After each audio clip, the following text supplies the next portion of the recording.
qcatv.ca.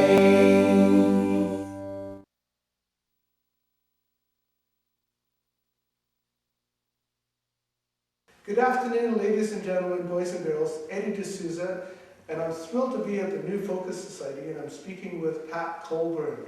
She's the Executive Director. And Pat, thank you very much for inviting me in here. Thank you for coming. Thanks for coming. Very good. Now, can you tell us a bit about the work that you do at the New Focus Society? New Focus Society is a non-profit organization. We run government contracts to provide services to people in Quinault. Right, and can you tell us some of the programs that you have under your umbrella right now? Right now we have the Child Care Resource and Referral Program, CCR. We've had that for over 20 years. And since 2007, I've been running an English as a second language settlement assistance program. And more recently, the contract for the Welcoming Communities Action Plan. Okay, well, before we get into that, can you tell us a bit about what your English as a second language program is all about? Sure. It's helping new Canadians or newcomers to Canada become more English literate, and also to help them with just general settling, figuring out where things are, how things work in Canada, a little bit on our culture and a lot on our language. So now you also have volunteers that help people that are new to Canada, learn. What is expected of the people that come in and help you? The volunteer tutors, we ask that they give about 2 hours a week, working one-on-one with one of our Canadian newcomers. And they will help, because it's a learner-driven program, they will help that person with whatever it is they need. So if a person is just, well, I need to study for my driver's test, they can help with that.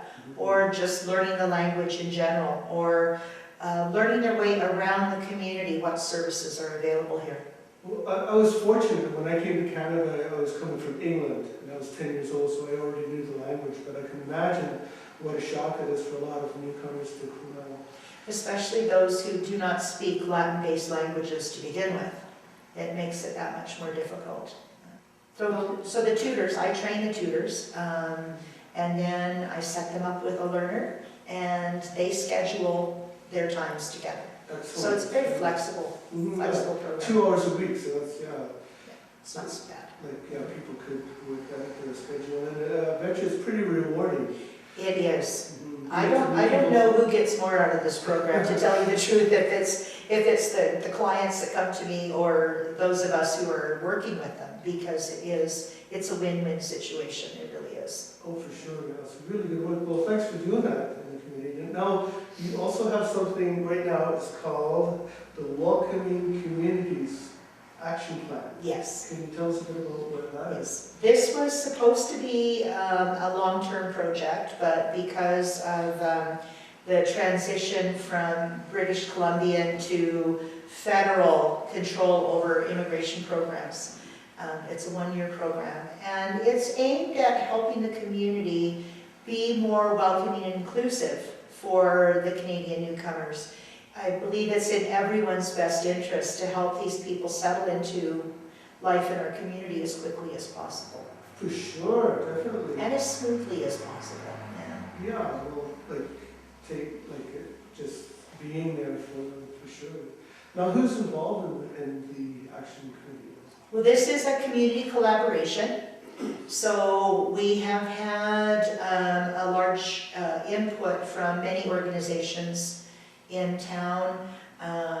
We have consulted with people in the justice, in health, in other family services, School system? the schools, Chamber of Commerce, Community Futures, the college, continuing education, and Work BC. Many organizations have been involved, in the city of course, have been involved to make this plan, to create the plan, and now we're in the implementation stage.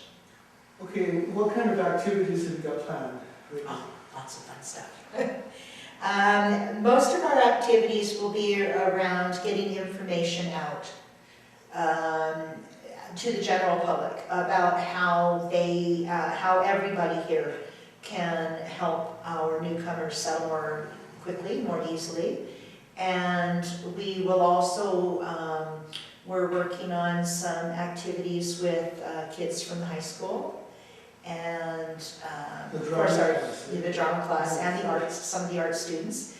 And we are very much working towards a huge Canada Day event.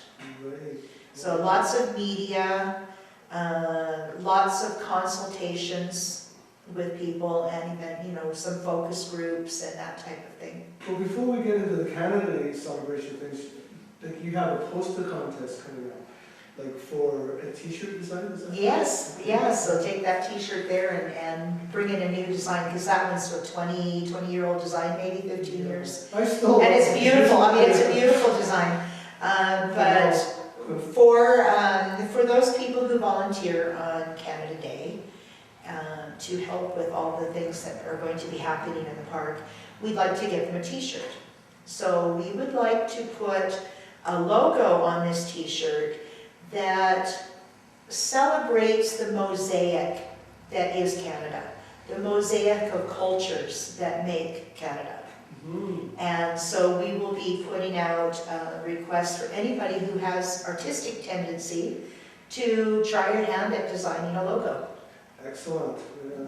Now the Canada Day celebration does sound like a really, really, really exciting show. What have you got planned for them? I think it's going to be wonderful. What we have planned is to get as many of the different cultures represented here in Quesnel as possible to come down to the park that day. We'll have we'll have tents from different cultural areas, food, dance, song, art, music, you know, just a real celebration of all the cultures that make up our community. You had me on food.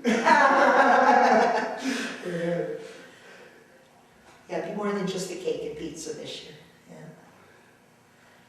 And so now, like, you've got this action committee in place. Mm-hmm. What kind of things are you thinking that it's going to create in the community? What are we hoping for is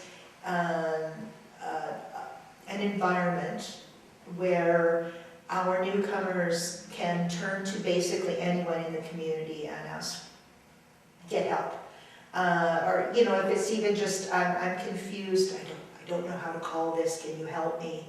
You know, step up and give a hand and understand why immigrants are coming here, what is drawing them to Quesnel in particular, and how can we make ourselves even more welcoming, because more and more immigrants are going to be coming into Quesnel, into BC, into Canada in general.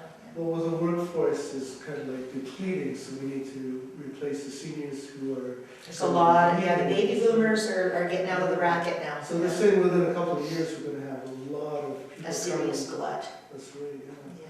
So now, people in Quesnel, how can they get involved in your programs? Well, and you know, we're always looking for great ideas on how to spread the word on you know, being inclusive and welcoming. As far as the other program too, we're always looking for volunteer tutors to work with learners, and of course they don't need to have any training to start with. I will give them the training. They just have to know English pretty well. And then with the welcoming communities, we'll be looking for volunteers to help with different activities and give us ideas. So they don't necessarily need to know the second language? No. Not at all, no. You know, and one thing that came to mind just now is that like it would be a perfect opportunity for people to, if they were going to get into teaching English as a second language, if they learn a bit about the people that they're teaching, there's an opportunity to travel as well. I think the cultural exchange that comes from working with these people is amazing. And I have had a few tutors who have worked with us who intend to eventually go overseas and teach English as a second language. Well, it sounds like a good way to get paid to go somewhere and see the world. Exactly. Yeah. So once you learn the skills, And that's, again, a really big thing about volunteering, right? And I'd like to encourage the newcomers to Canada, the newcomers to Cornell, to get involved with volunteering as well. So that is part of the initiative, will be getting them involved more in the community, as well as having the community become more involved with them. And a great way to do that is through volunteer activities. Right. And now the age thing, like how old do you have to be in order to be a tutor? 19. You have to be 19, okay. And 19 to join the program, 19-ish to be a tutor. Okay. Well, Pat, thank you very much for having us here. And is there anything else you'd like to add? Not at this time. Just support our local economy by supporting the immigrants who are coming in and contributing to it. Okay. On that note, we'll see you next week. Bye for now.